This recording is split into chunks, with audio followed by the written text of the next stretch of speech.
বিসমিল্লাহির রহমানির রহিম। আসসালামু আলাইকুম।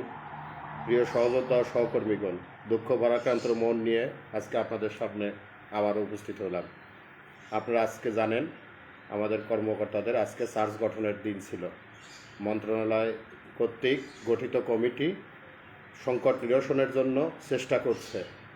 মন্ত্রণালয় বলেছিল আমাদের উপর আস্থা রাখেন, আমরা তাদের উপর আস্থা রেখেছিলাম। আস্থা রেখে আমরা 16 দিনের অক্লান্ত পরিশ্রমে শহীদ মিনারে থেকে আমরা সে কাজটি করে এসেছিলাম।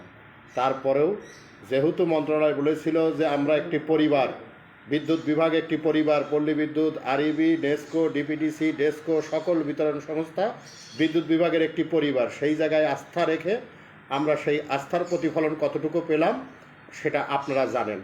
আজকে অশ্রুসিক্ত নয়নে আপনাদের প্রতি বিনীত অনুরোধ, বাংলাদেশের কোনো জেল নাই আমার লিডারকে 24 ঘন্টার বেশি আটকে রাখে। হয় লিডারের মুক্তি, অন্যথায় আমরা আমাদের সর্বোচ্চ নীতি নির্ধারণী ফোরাম থেকে যে সিদ্ধান্ত আসবে আপনারা সকলেই সেই সিদ্ধান্ত মানার জন্য নিজ নিজ অবস্থা থেকে অবশ্যই প্রস্তুতি গ্রহণ করবেন। এটি জীবন মরণের লড়াই, একটি ফ্যাসিবাদের বিরুদ্ধে লড়াই, একটি বেঈমানের বিরুদ্ধে লড়াই, একটি মির্জাফরদের বিরুদ্ধে লড়াই। এ লড়াইয়ে যদি হারবে সারা বাংলাদেশ। 14 কোটি মানুষের উন্নত বিদ্যুৎ সেবা দেওয়ার জন্য আজকে আমরা আমাদের এই আন্দোলন। আমরা আমাদের বেতন ভাতার জন্য আন্দোলন করি নাই, আমরা আমাদের বেতন ভাতা চাই নাই, আমাদের সুযোগ সুবিধা বৃদ্ধির কোনো আবেদন করি নাই। আমরা চেয়েছিলাম একটি উন্নত বিদ্যুৎ সেবা গ্রাহককে দিব, একটি জবাবদিহিতামূলক প্রতিষ্ঠান তৈরি হবে। সুদী প্রতিষ্ঠান থেকে মুক্তি চেয়েছি। শতভাগ বিদ্যুতায়ন হয়ে গেছে, তাহলে কেন হাজার হাজার কোটি টাকা ব্যয় করে ওই প্রতিষ্ঠানটি রাখার দরকার আছে? সংস্কার বান্ধব সরকারকে অনুরোধ করব, সংস্কারের দিকে আপনি ধাবিত হচ্ছেন। বিদ্যুৎ বিভাগের অন্যতম একটি প্রতিষ্ঠান বাংলাদেশ পল্লী বিদ্যুতায়ন বোর্ড তথা তার আন্ডারে 80টি পল্লী বিদ্যুৎ সমিতি, যেখানে শেখ হাসিনার সবচেয়ে প্রিয় ব্যক্তিত্বরা এখানে পোস্টিং পেত। 11 বছর অবসরপ্রাপ্ত মেজর মইনুল চাকরি করে গেছে, হাজার হাজার কোটি টাকা এখান থেকে লুটপাট করে নিয়ে গেছে, অথচ এই বিভাগকে কেউই নজর দিচ্ছেন না। আজকে যে লিডার, যে মানুষের 45,000 মানুষের মনে স্বপ্ন তৈরি করছে, আজকে তাকে হাজিরার দিনে চার্জ গঠনের নামে তাকে গ্রেপ্তার করলেন। আজকে আপনারা জানেন 9 তারিখ পর্যন্ত দেশব্যাপী একটি রেড অ্যালার্ট চলছে। সরকার ফেরত আসার চেষ্টা চলতেছে, দেশকে অস্থিতিশীল করতে পারে সকল আইন প্রয়োগকারী সংস্থা, সকল গোয়েন্দা সংস্থার রিপোর্ট। তারপরেও আরইবি, বিআরইবি দফায় দফায় সমিতিগুলোতে বিভিন্নভাবে যাচ্ছে এবং উস্কানি দেওয়ার চেষ্টা করতেছে। সেই উস্কানি থেকে আজকে দেখেন, আজকে 6 তারিখ, 9 তারিখ সামনে, অথচ আজকে আমার লিডারকে গ্রেপ্তার করে দিল, জামিন বাতিল করে দিল। কি এমন ঘটলো যে তার জামিন বাতিল করতে হবে? সে রাষ্ট্রদ্রোহ মামলা 16 তারিখে মামলা করে 17 তারিখে বিদ্যুৎ বন্ধ করলো তারা, আর আজকে রাষ্ট্রদ্রোহ মামলা হয়। সেই রাষ্ট্রদ্রোহের মামলার প্রেক্ষিতে যেখানে একটি যৌক্তিকভাবে যাচ্ছে, সরকারের 4-4টি মন্ত্রণালয় যেখানে বলছে যে এই বদলিগুলো অবৈধ, 10 কার্য দিবসের মধ্যে এগুলোকে সঠিক পূর্ববর্তী কর্মস্থলে ফেরত দেন যারা আবেদনের প্রেক্ষিতে যেতে চায়। কিন্তু সেটা তারা না করে তারা ভিন্ন খাতে এইটাকে প্রবাহিত করার চেষ্টা করতেছে। মনে রাখতে হবে আরইবিকে 17 অক্টোবর 2024 আর 6 আগস্ট 2025 এক নয়। 45,000 মানুষের মধ্যে নেতৃত্বের গুণাবলী তৈরি হয়েছে।